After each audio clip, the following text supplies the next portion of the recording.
Please take a second, pause the video, and read this disclaimer. Today we're taking a look at hip bridges, and as always, you should only be performing exercises if you've been cleared by a medical professional to do so. Now, the way I like to perform hip bridges begins with a different movement called the posterior pelvic tilt. I did a video on this recently, and you can find it in my video library or my content.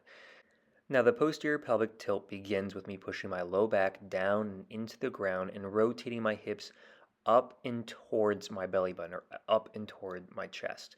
We're about to see it here in a second. I'm going to push my low back down and into the ground and then really make sure that I rotate those hips up and forward just like that. And then I'm going to drive through my heels and bring my hips up and off the ground to move into the hip bridge. So I always start with a posterior pelvic tilt, then drive through my heels, lifting my hips up and off the ground. This makes sure that I'm activating both my core and using my glutes. Now, the hip bridge can be dosed different ways depending on what I want to do. If I'm using it for exercise, I can do repetitions, I can do holds, I can add dumbbells or kettlebells for weight. If I want to stretch out my hip flexors, which are on the front of my hip, I can hold this for time.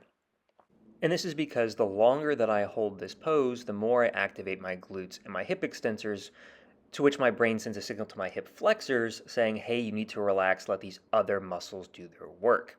So I tend to dose this myself if I'm doing an exercise such as a hip thrust with weight. I tend to dose this more within my 5x5 range. I'm dosing it for 5 reps in 5 sets. If I'm doing this again for mobility, I'm tending to hold this for 10 sets of 10-second holds. It kind of depends on what I'm wanting to do and why I'm wanting to do it. But this is an exercise that targets your hip extensors. That would be your glutes and a little bit of the hamstrings as well. It also engages the core. So again, this has been the hip bridge with posterior pelvic tilt. Starting with that posterior pelvic tilt, driving through the heels, lifting the hips up and off of the ground. Now, as always, please don't forget to like, subscribe, and comment, and give me suggestions for what you want to see in the future. And as always, shout out to my amazing Patreons. Thank you so much for supporting me and my content. It helps. And as always, stay healthy, stay fit, and stay awesome. And I will catch you all in the next video.